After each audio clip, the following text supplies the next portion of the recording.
suntuosa, quem achará? O seu valor excede o de finas joias. O coração do seu marido confia nela. Entre os juízes de sua terra, o seu marido é estimado, ela lhe faz. Bom dia, queridas ouvintes do programa Mães Amorosas. Hoje, dia 26 de setembro, mais um dia que vamos desfrutar de provérbios, palavras de sabedoria. O provérbio de hoje diz assim: com medidas de prudência farás a guerra, na multidão de conselheiros está a vitória. Provérbios, capítulo 24, versículo 26. Temos como título: procure se cercar de gente competente. E o texto nos ensina: no Cântico de Moisés há uma frase: porque o meu povo é gente falta de conselhos e neles não há entendimento. Deuteronômio, capítulo 32, versículo 28. O homem que se julga sábio aos seus próprios olhos não busca conselhos. Ele está sempre arriscado em errar e errar muito. Principalmente quando se está à frente de um povo, a responsabilidade se multiplica. Não havendo sábia direção, cai o povo, mas na multidão de conselheiros há segurança. Provérbios 11, 14. Pois onde não há conselho, fracassam os projetos, mas com os muitos conselheiros há bom êxito. Provérbios 15, 22. Há também pessoas que buscam conselhos apenas para endossar a sua própria decisão. Descartam toda opinião contrária. Na casa de Deus há homens maduros e sensatos para nos dar direção. Estejamos sempre abertos para ouvi-los como vindo da parte de Deus. Sobretudo porque somos membros do corpo de Cristo, tudo o que fazemos afeta os outros membros. Por isso devemos fazer tudo na comunhão com o corpo, ouvindo atentamente os conselhos e discernindo a vontade de Deus em cada situação. Assim, o Senhor nos dará a vitória. Amém? Até amanhã com mais provérbios, palavras de sabedoria. E fiquem na paz, que vem do nosso Senhor Jesus. Bom dia! Alimento diário. Série Vida e Edificação. Autoria: Pedro Dong. Leitura: Terezinha Soares dos Santos. Levantar antes de qualquer outra coisa. Bom dia, amadas irmãs. Daremos início a mais uma transmissão de uma mensagem dessa semana, semana 1, sexta-feira. Temos a leitura bíblica que está em Hebreus, capítulo 2, versículo 1 ao 10. Versículo para ler com oração, Filipenses, capítulo 2, versículos 10 e 11.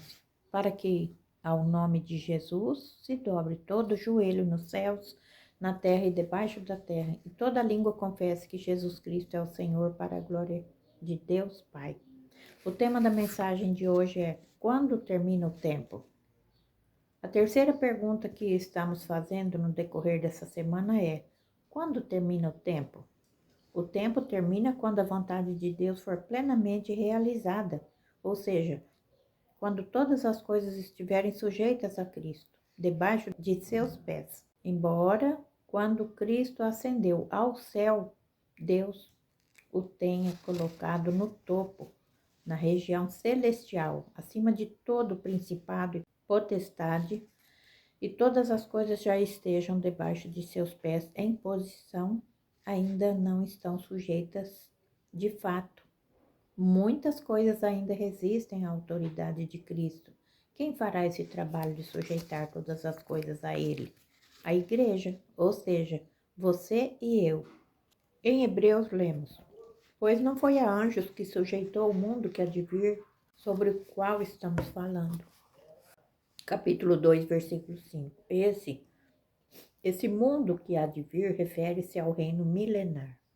O texto continua: antes alguém, em certo lugar, deu pleno testemunho, dizendo: que é o homem que dele te lembres? Ou o filho do homem que o visites?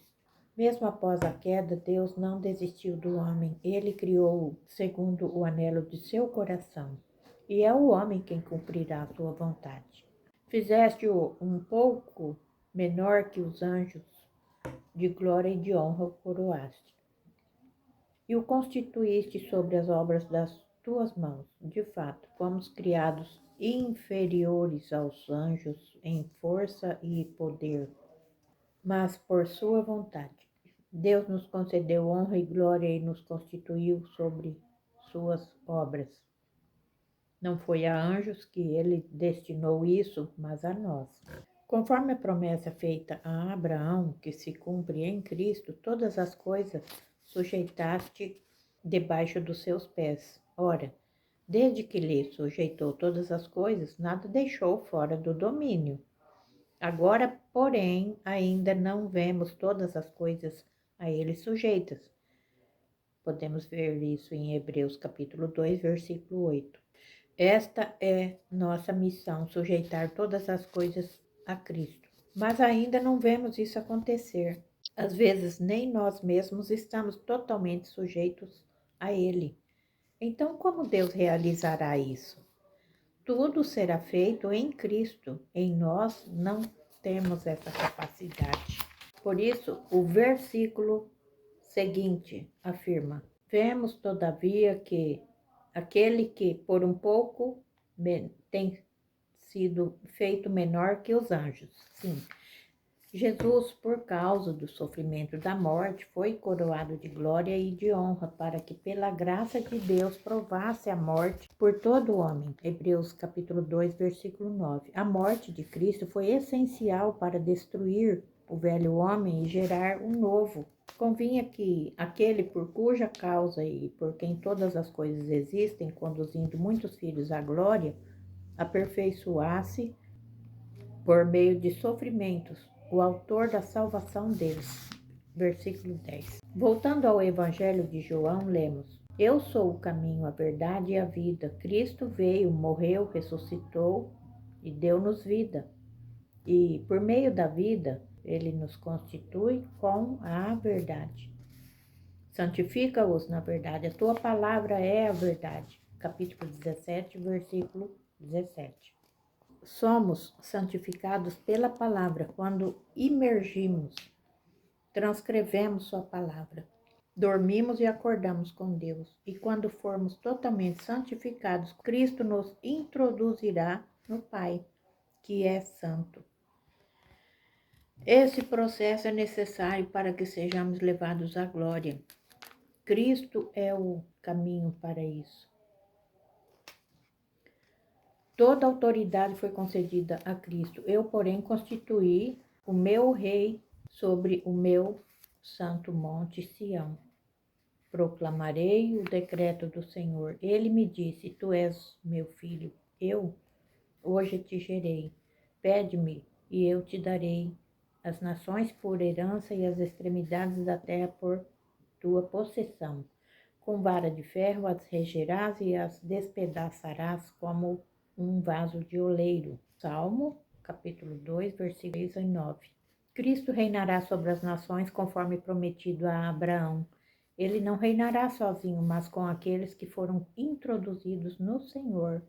Na ressurreição, Deus fez de Cristo o Filho primogênito. Para gerar muitos, somos esses filhos chamados a reinar com Ele. Deus quer que o homem participe da herança e governe com Cristo. A igreja é o meio pelo qual Deus sujeitará todas as coisas. Cristo já está acima de tudo, mas a igreja está aqui, onde há rebelião, principados, potestades e a humanidade mergulhada no pecado. Tudo isso será sujeito a Cristo. começando pela Igreja. Se não acelerarmos nosso processo de sujeição a Cristo, o fim dos tempos demorará. Devemos permitir que Cristo nos encha completamente até que alcancemos a plenitude de Deus. E assim habite Cristo em vosso coração pela fé, estando vós arraigados e alicerçados em amor, a fim de poderdes compreender com todos os santos qual é a largura, o comprimento, a altura, a profundidade, e conhecer o amor de Cristo que excede todo entendimento, para que sejais tomados de toda a plenitude de Deus. Efésios capítulo 3, versículos 17 ao 19. Cristo deseja encher todas as coisas. Aquele que desceu é também o mesmo que subiu acima de todos os céus para encher todas as coisas. Efésios 4, versículo 10. Se alguém não permite isso, não poderá estar sujeito a ele. O livro de Filipenses nos mostra como isso se cumprirá, para que o nome de Jesus se dobre todo o joelho nos céus, na terra e debaixo da terra, e toda língua confesse que Jesus Cristo é Senhor, para a glória de Deus Pai. Capítulo 2, versículos 10 e 11. Isso é a concretização do versículo 10º do primeiro capítulo de Efésios. É Cristo encabeçando todas as coisas. A igreja, gerada por meio da ressurreição de Cristo, será instrumento para sujeitar todas as coisas a Ele. Portanto, submetemo-nos, permitamos que Cristo nos encha até a plenitude de Deus. Só assim o tempo cumprirá seu propósito e terminará. Ó Senhor Jesus, amém. Anote abaixo, conforme o que você recebeu na leitura de hoje: a luz na palavra, a direção, a admoestação. Ore e faça um grito de guerra com base nesses itens para que a palavra profética seja sedimentada em seu coração. Jesus Cristo é o nosso Senhor. Até amanhã, se o Senhor nos permitir, com mais uma porção da palavra. Jesus Cristo é o nosso Senhor. Tenha todos um bom dia. Sou um trabalhador da vinha do Senhor. Vamos fazer imersão na sexta-feira? Amém.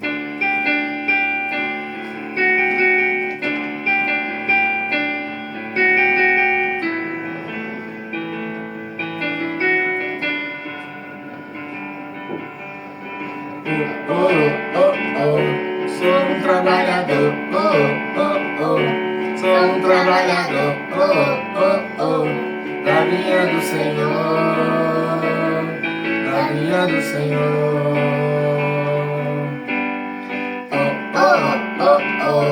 Sou um trabalhador, sou um trabalhador, da vinha do Senhor, da vinha do Senhor.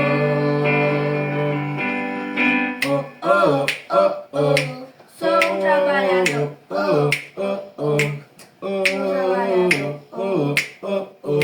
da vinha do Senhor, da vinha do Senhor. Amém.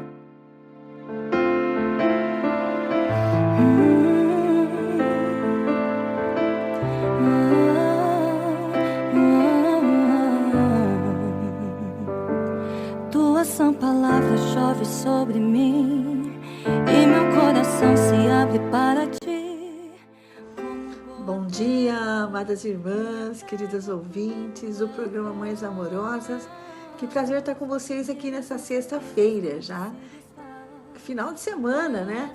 Sabendo que até aqui o Senhor nos ajudou e estamos vencendo dia a dia aí, né? E principalmente o nosso tempo, não é verdade, irmãs? Que está muito corrido. Se a gente não remir o tempo, tenho pedido, Senhor, me dê sabedoria para remir o tempo, porque são tantas atividades no nosso dia a dia que se a gente não colocar o Senhor em primeiro lugar, você não desfruta, né? Então tem realmente que ter sabedoria aí, saber dividir bastante o nosso tempo. Amém? Que o Senhor nos dê essa sabedoria aí, que o Senhor nos dê esse discernimento, né? Para que a gente possa continuar servindo o Senhor. Amém? Senhor Jesus, nós queremos te agradecer por estarmos aqui nesta manhã com as irmãs, com a leitura bíblica. Pedimos a luz, Senhor, que vem de ti mesmo. Senhor, é aquele que nos ilumina, que também olha para dentro do nosso interior e que nos expõe. Senhor, expõe as nossas fraquezas, para que nós possamos nos arrepender e voltarmos a ti. Senhor, a tua luz é indispensável para nós. Nós somos os seus filhos, Senhor, e devemos e queremos andar na luz, Senhor, andar nos seus caminhos, esquadrinhando nossos corações, para que possamos nos voltar para o Senhor a todo tempo. Muito obrigada pela palavra de direção que o Senhor tem dado para cada uma de nós diariamente, Senhor. Leitura bíblica, a imersão, as lives com o irmão Pedro, Senhor, a comunhão com as irmãs, tantas e tantas ferramentas que o Senhor deu para nós, para ocupar o nosso tempo com as coisas do Senhor. Obrigada, Senhor. Investindo em nós, enchendo o nosso espírito com a palavra do Senhor. Amém! Amém! Somos as virgens prudentes, né? Que busca o Senhor. Amém! Muito bom. Hoje nós vamos ler o capítulo 49 de Isaías, né? Vamos falar sobre o servo do Senhor é a luz dos gentios. Esse servo aqui é Jesus Cristo. Vamos lá. Escutem, terras do mar, e vocês, povos de longe, prestem atenção. O Senhor me chamou desde o meu nascimento, desde o ventre de minha mãe, fez menção do meu nome. Ele fez a minha boca como uma espada aguda, na sombra da sua mão me escondeu. Ele fez de mim uma flecha polida e me guardou na sua aljava e me disse: você é o meu servo, você é Israel, por meio de quem hei de ser glorificado. Mas eu disse: tenho trabalhado em vão, gastei as minhas forças por nada e à toa. Todavia o meu direito está diante do Senhor, a minha recompensa está diante do meu Deus. Mas agora, diz o Senhor, que me formou desde o ventre para ser o seu servo, para trazer Jacó de volta e reunir Israel a ele. Porque sou glorificado diante do Senhor, e o meu Deus é a minha força. Sim, ele diz: para você é muito pouco ser o meu servo, para restaurar as tribos de Jacó e trazer de volta o remanescente de Israel.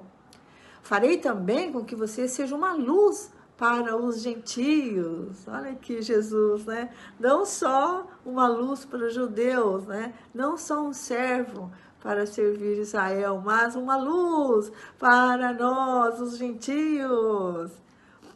Para que você seja a minha salvação até os confins da terra.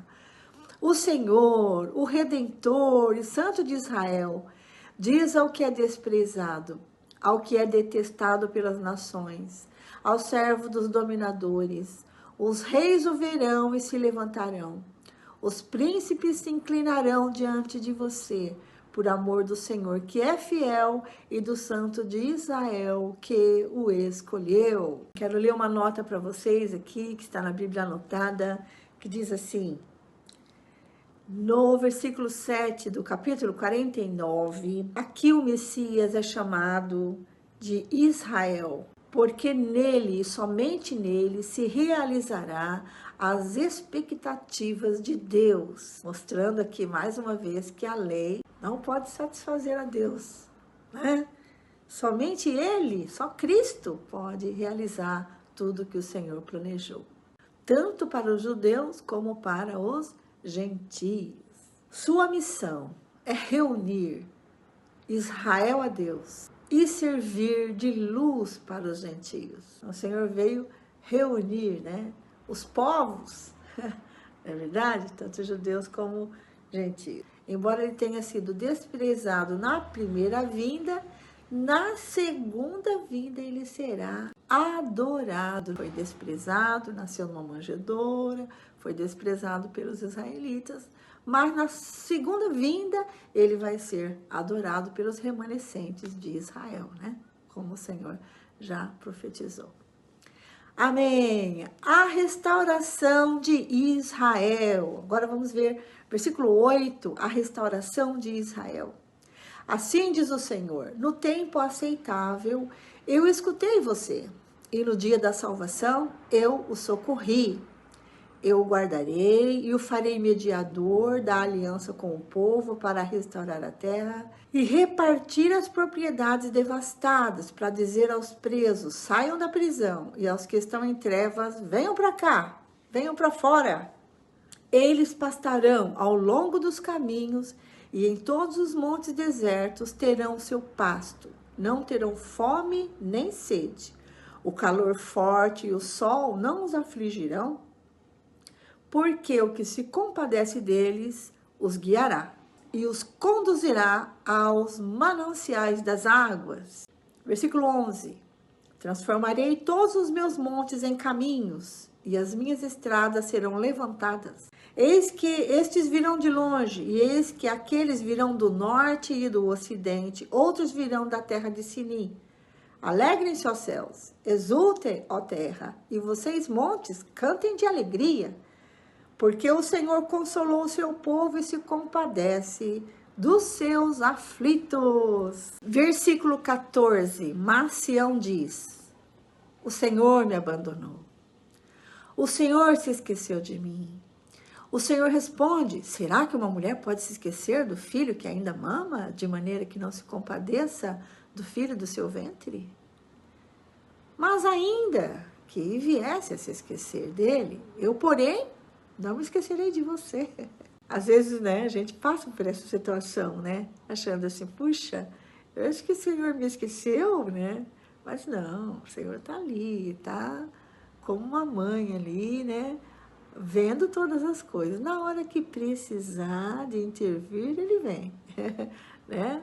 Ó Senhor Jesus. E a gente sempre chama ele, né? Quando a situação aperta, né? E ele vem intervir. Sabe onde nós estamos? Nas mãos do Senhor. Olha o versículo 16. Eis que eu gravei você nas palmas das minhas mãos. As suas muralhas estão continuamente diante de mim. Os seus filhos virão depressa, enquanto os que a destruíram e devastaram se afastam de você. Levante os olhos ao redor e veja, todos se reúnem e vêm até você. Tão certo como eu vivo, diz o Senhor, de todos eles você se vestirá como de um enfeite, e deles se cingirá como noiva. Pois quanto aos seus lugares desertos e devastados, a sua terra destruída, agora você, ó Sião, certamente será pequena demais para os moradores. E os que a devoravam estarão bem longe. Né? Dos versículos 14 a 26, o Senhor encoraja o seu povo que estava no cativeiro, dizendo, eu não esqueci vocês. Eu vou restaurar a terra e vou punir os seus inimigos. Não? Eles estão presos, mas o Senhor está vendo tudo. Versículo 20. Os filhos que nasceram nos seus dias de luto dirão a você, este lugar é pequeno demais para nós. Dê-nos mais espaço para morar. Então você pensará assim, quem me gerou esses filhos? Pois eu era uma mulher sem filhos e estéril, em exílio e abandonada. Quem criou esses filhos para mim? Fui deixada sozinha, e estes onde estavam? Versículo 22. Assim diz o Senhor Deus. Eis que acenarei para as nações e diante dos povos levantarei a minha bandeira. Eles trarão nos braços os seus filhos, ó Sião, e as suas filhas serão levadas sobre os ombros. Reis serão os guardiões deles, e rainhas serão as suas babás. Eles se inclinarão diante de você, com o rosto em terra, e lamberão o pó dos seus pés. Então você saberá que eu sou o Senhor, e que os que esperam em mim não serão envergonhados. Será que alguém pode tirar o despojo de um valente? Será que os presos podem fugir do tirano? Mas assim diz o Senhor: certamente os presos serão tirados do valente, e o despojo do tirano será resgatado, porque eu lutarei contra os que lutam contra você. Eu salvarei os seus filhos. Farei com que os seus opressores comam a sua própria carne e se embriaguem com o seu próprio sangue, como se fosse vinho novo. Então, toda a humanidade saberá que eu sou o Senhor, o seu Salvador. Eu também. E o seu Redentor, o poderoso de Jacó. Amém! Aleluia! O Senhor é quem luta contra os nossos inimigos. Por isso, nós precisamos estar diante dele. E a luta é dele, né? Nós só vencemos nele. Amém? Então, vamos ficar no Senhor, esperando no Senhor, porque a vitória vem. Vem? É isso aí. Capítulo 50, versículo 1. Assim diz o Senhor: onde está a carta de divórcio que eu entreguei à mãe de vocês, e com a qual a repudiei? Ou quem é o meu credor a quem eu os vendi? Eis que foram vendidos por causa das suas iniquidades. E a mãe de vocês foi repudiada por causa das transgressões de vocês. Por que razão, quando eu vi, ninguém apareceu? Quando eu chamei, ninguém respondeu. Será que a minha mão se encolheu tanto que já não pode remir? Ou será que já não há força em mim para livrar? Eis que pela minha repreensão eu seco o mar e transformo os rios em deserto, até que os peixes cheirem mal, pois não havendo água, morrem de sede. Posso vestir os céus de escuridão e cobri-los com um pano de saco. Então, nós vemos aqui o Senhor como marido, né? E Israel, seu povo, como esposa. Então, ele diz: onde está a carta de divórcio, né? Então, quem que é o culpado desse divórcio, dessa separação? Será Deus? Não, né? Lógico que não. Quem é? É o povo que se afastou dele, né? É o povo. Então, as iniquidades do povo, né? O pecado do povo é que afastou ele de Deus, né? Então, o Senhor está perguntando aqui para eles: quem é que deu a carta de divórcio? Não fui eu. Tá certo? Então, o Senhor sempre esteve presente, né? Mas o povo, ele se envolvia com outras coisas que não era Deus, né? Então, o Senhor tinha como traição isso, né? Ou a idolatria, né? Fazer a sua própria vontade, né? A idolatria, buscando seus próprios prazeres, né? Então, isso tudo afastou. O povo é que se afastou de Deus, né? Mas ele sempre estava ali, presente, esperando o povo se arrepender e voltar para ele, né?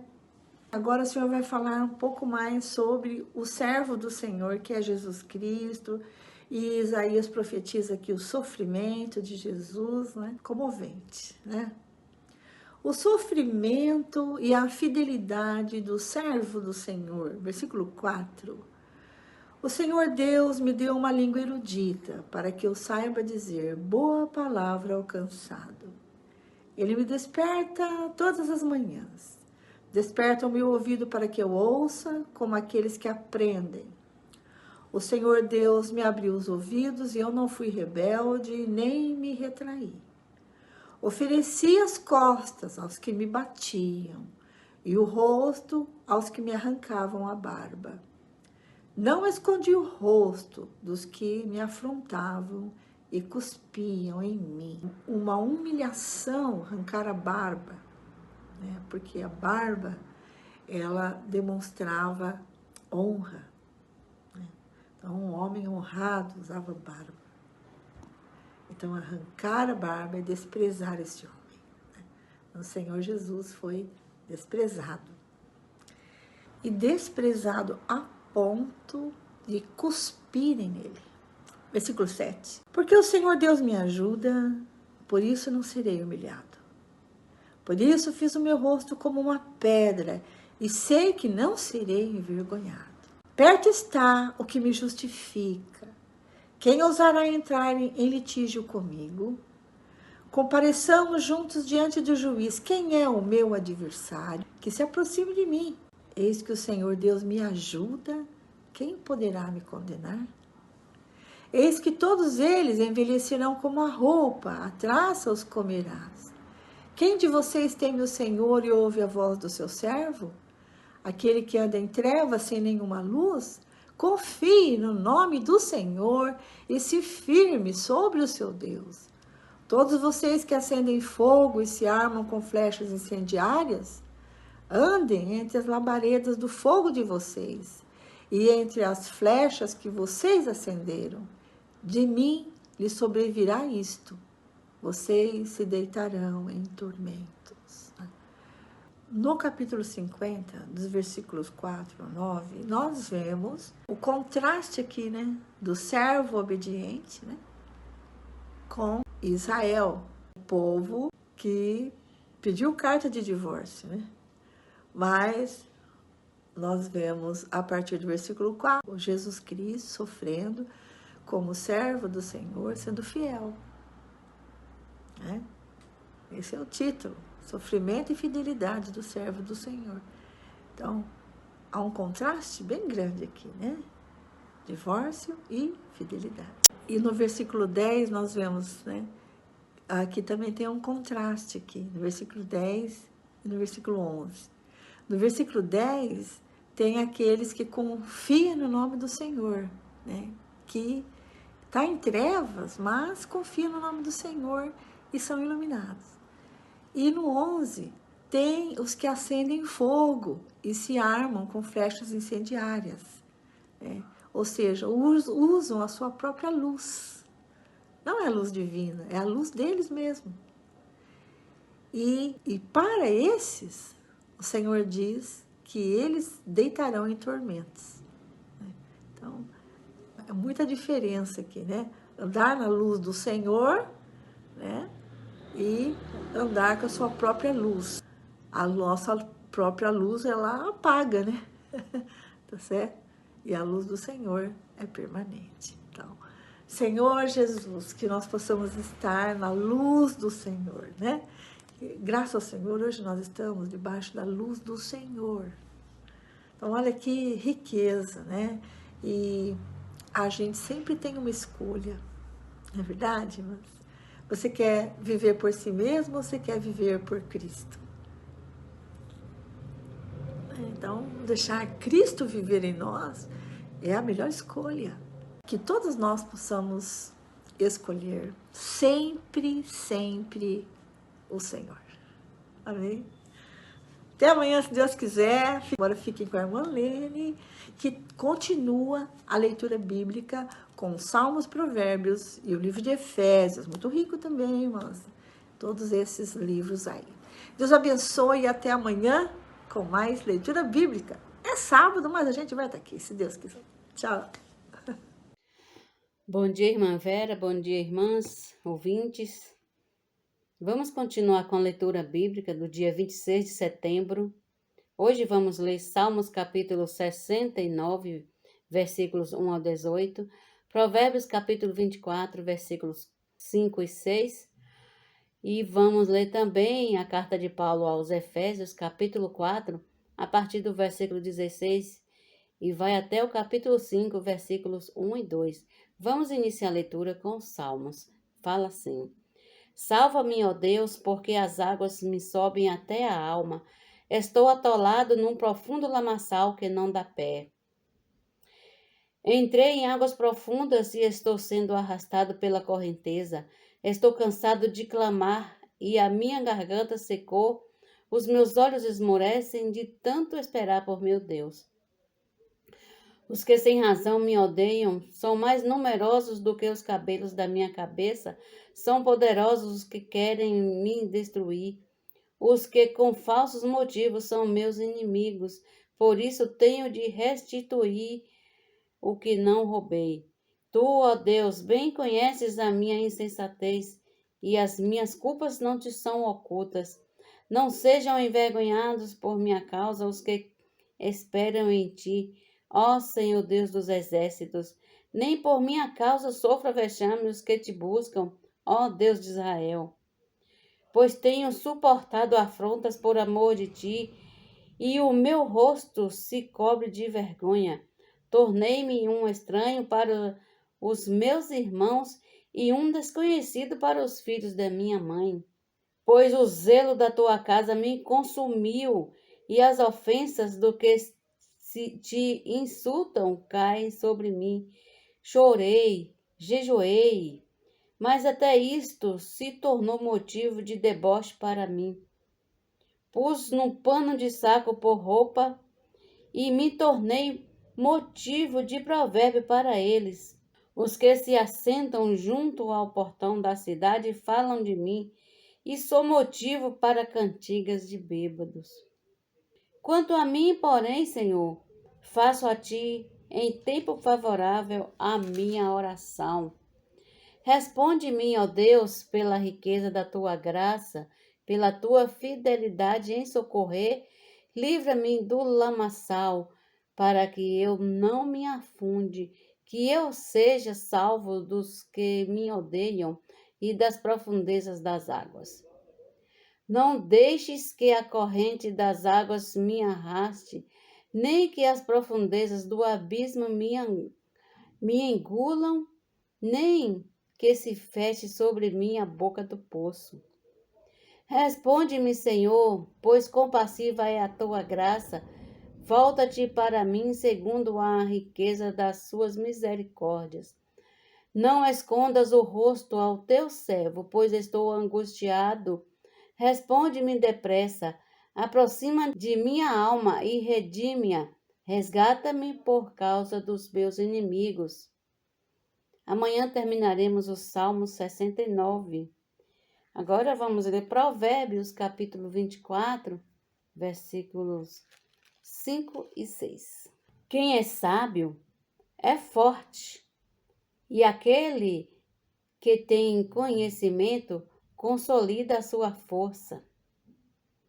Porque com prudência você deve fazer a guerra, na multidão de conselheiros está a vitória.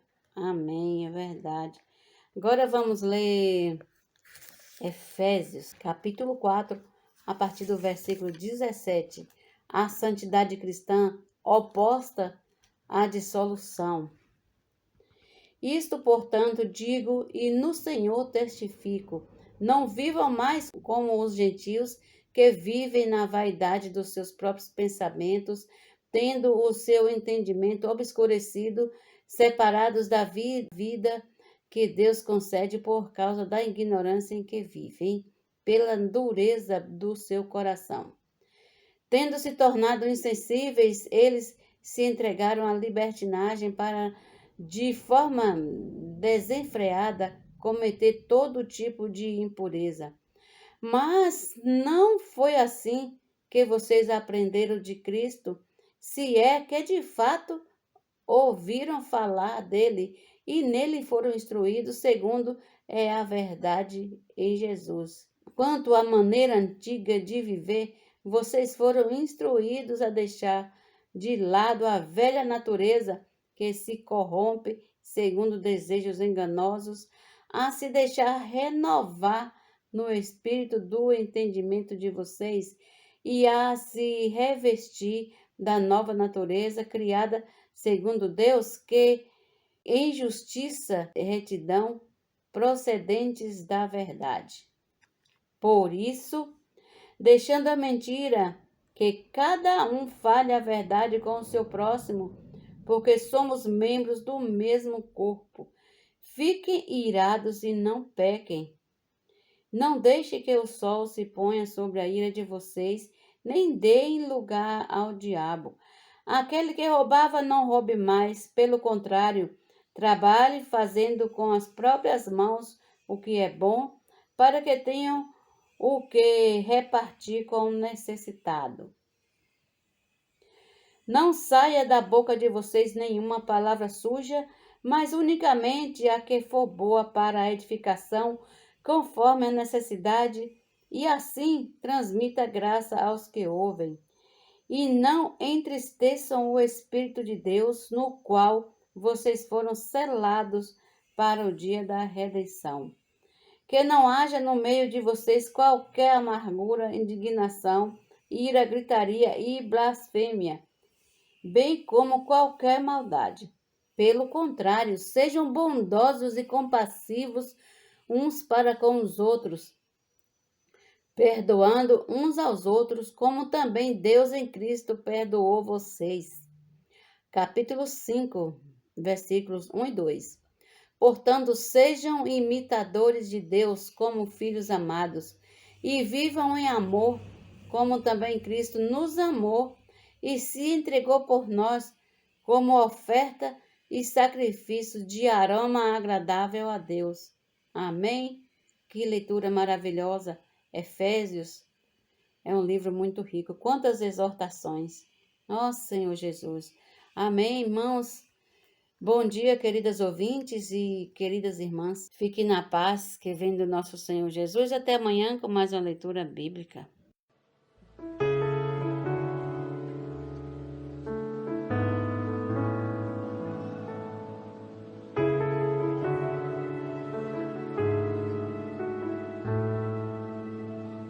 Eu ouço a tua voz a me guiar. Olá, nós estamos lendo o livro Herdeiro de Deus, da editora Árvore da Vida. Nós estamos no capítulo 4 e iremos ver sobre a filiação divina, status de filho. Vamos lá? Neste capítulo veremos um tema muito importante, que é a filiação. Romanos 8,15 diz: porque não recebestes o espírito de escravidão, para viverdes outra vez atemorizados, mas recebestes o espírito de adoção, baseado no qual clamamos Abba Pai. Nesse versículo, o vocábulo grego iutesia foi traduzido como adoção na maioria das versões da Bíblia disponível no mundo. No entanto, esse termo em português denota filho que não é legítimo. Na língua grega, huios significa filho e tesia é um sufixo que é acrescentado para substantivar determinada palavra, tornando-a um substantivo abstrato. Assim, iutesia quer dizer condição de filho ou status de filho, assim como paternidade e maternidade representam a condição de pai e mãe, respectivamente. Da mesma forma, um cidadão possui cidadania. Na língua portuguesa, no entanto, não temos um substantivo abstrato para designar a condição de filho, e por esse motivo usamos o termo filiação. No Novo Testamento, toda vez que encontramos a palavra adoção, devemos entender como filiação, que significa a condição de filhos genuínos. Por exemplo, em Romanos 8,23 lemos: e não somente ela, mas também nós, que temos a primícia do Espírito, igualmente gememos em nosso íntimo, aguardando a adoção de filhos, a redenção do nosso corpo. Querido ouvinte, não teria sentido algum nosso viver cristão na igreja, travando uma luta espiritual constante contra o mundo e suas distrações, para um dia sermos apenas como filhos adotados de Deus. Hoje já somos filhos de Deus, mas para obtermos a plena filiação, que é o verdadeiro significado do termo adoção de filhos, precisamos crescer, amadurecer. Efésios 1,5 também nos fala do status de filhos legítimos. Nos predestinou para Ele, para a adoção de filhos, por meio de Jesus Cristo, segundo o beneplácito de sua vontade. Mais uma vez, o termo adoção de filhos é iutesia, que significa condição, posição e direito de filho, tudo por nascimento. Mais adiante, veremos a base bíblica que nos assegura a condição de verdadeiros filhos de Deus. Aqui mostra que nós nascemos de novo, nos tornamos filhos legítimos de Deus, mas o Senhor quer que nós cresçamos em vida e nos tornemos filhos maduros, a receber essa plena filiação do Senhor. Então, na verdade, nós não somos filhos adotados, nós somos filhos legítimos de Deus, graças ao Senhor. Que tipo de filho você é? A partir da leitura desses versículos, a questão que se coloca é a seguinte: que tipo de filho você é? Adotivo ou filho legítimo de Deus? Qual a condição para um filho seja considerado legítimo e o que o diferencia de um filho adotado? Um filho legítimo tem que ser nascido do pai. A carteira de identidade que utilizamos no Brasil possui um campo chamado filiação, que é onde são inseridos os nomes dos nossos pais. Mas na vida espiritual, qual a prova que temos de nossa condição de filhos legítimos de Deus?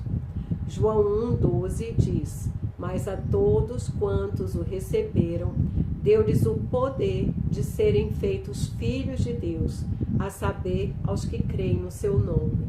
Aqui temos uma informação importante. É necessário crer no nome do Senhor Jesus. Quando cremos, nos tornamos filhos de Deus. Mas ainda não temos prova de que não somos adotivos. O versículo 13 prossegue: os quais não nasceram do sangue, nem da vontade da carne, nem da vontade do homem, mas de Deus. Graças ao Senhor por isso. Todos nós, quando cremos, nascemos de Deus. Então, esse filho que está em João 1,12 é um filho legítimo, um filho nascido de Deus e que tem a vida divina. Essa é a prova, por meio da palavra, de que nós realmente nos tornamos filhos legítimos de Deus. Filhos crianças. A palavra grega para filho em João 1,12 é teknon, que quer dizer filho criança, que é imaturo e não tem a plena consciência de que é filho.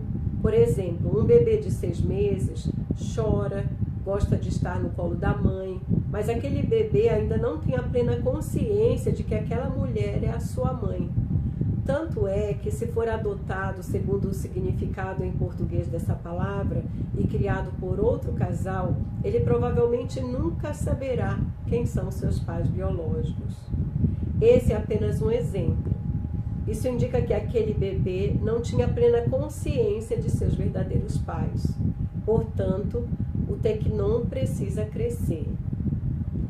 A primeira epístola de João 3,1 diz: vede que grande amor nos tem concedido o Pai, a ponto de sermos chamados filhos de Deus.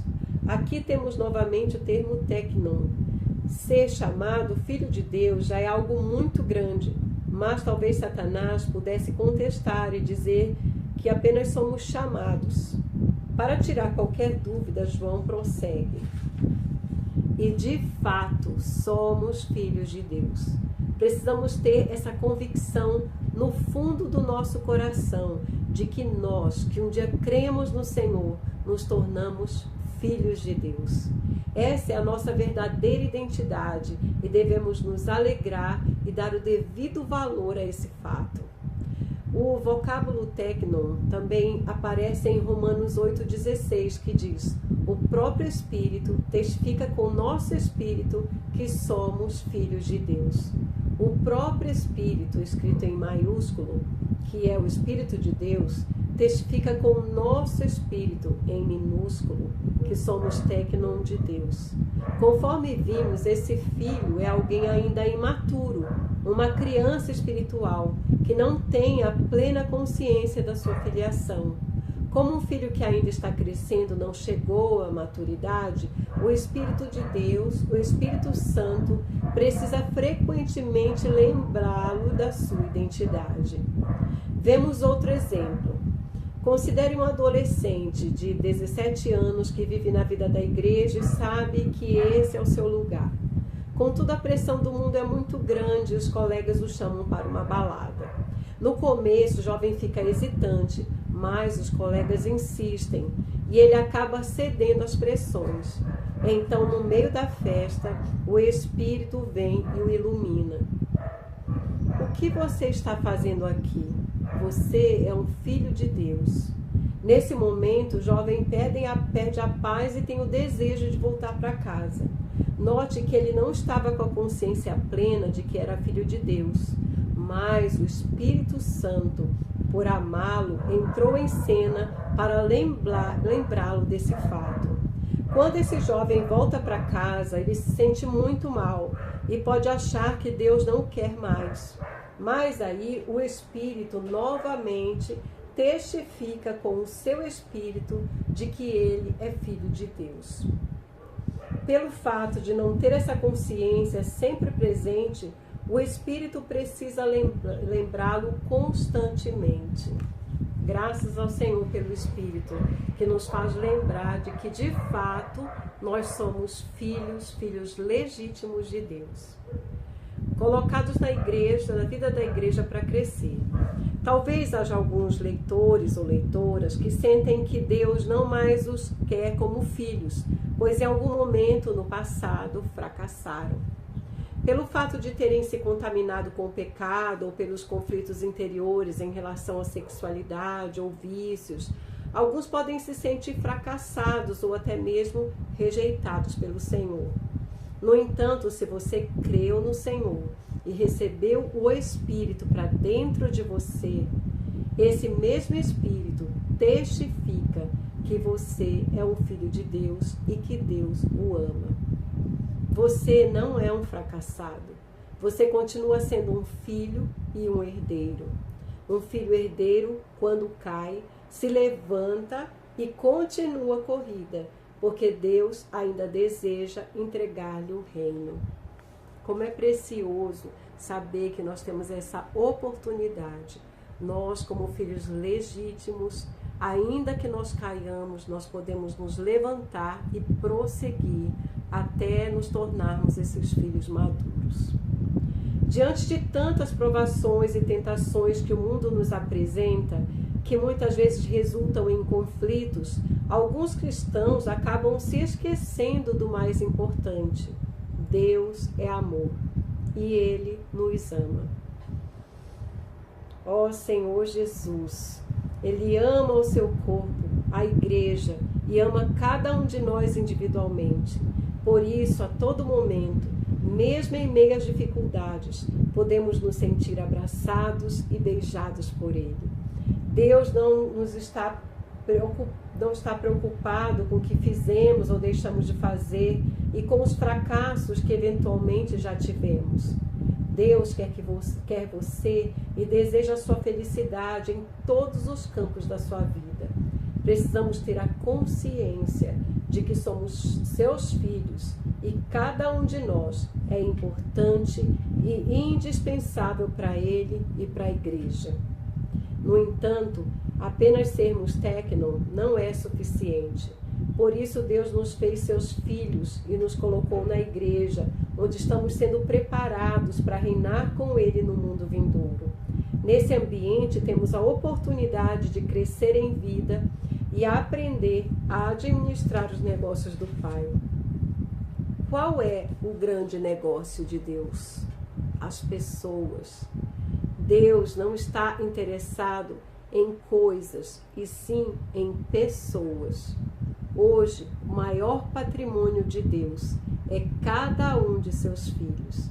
Por essa razão, precisamos investir cada centavo e cada segundo do nosso tempo no cuidado dos irmãos, a fim de que todos alcancemos a plena filiação e a condição de herdeiros maduros.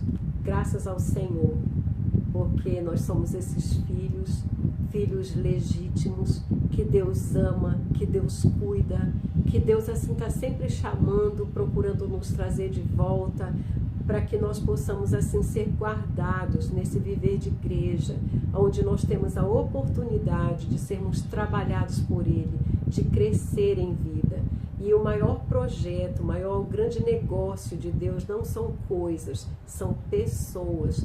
Cada um de nós e que nós possamos ser esses que também cuidam, né, dos negócios do Pai, cuidam das pessoas. Deus está nos despertando para isso. Vamos orar? Oh, Senhor Jesus, Senhor, muito obrigada, porque o Senhor nos fez os teus filhos. Obrigada pelo cuidado que o Senhor tem conosco, pelo amor que o Senhor dispensa para nós todos os dias, de estar sempre nos chamando, de estar sempre movendo situações, a fim de que possamos nos voltar para Ti. Nós queremos, Senhor, ser guardados no viver de igreja, desfrutando o Senhor, tocando na Tua vida e crescendo em Ti. Ó Senhor Jesus. Que bom, né? E nós vamos ver no próximo vídeo sobre nós sermos guiados pelo Espírito. Esses pequenos segredos que vai nos tornar esses filhos maduros. Vamos lá? Vamos ver? Vamos esperar o próximo episódio?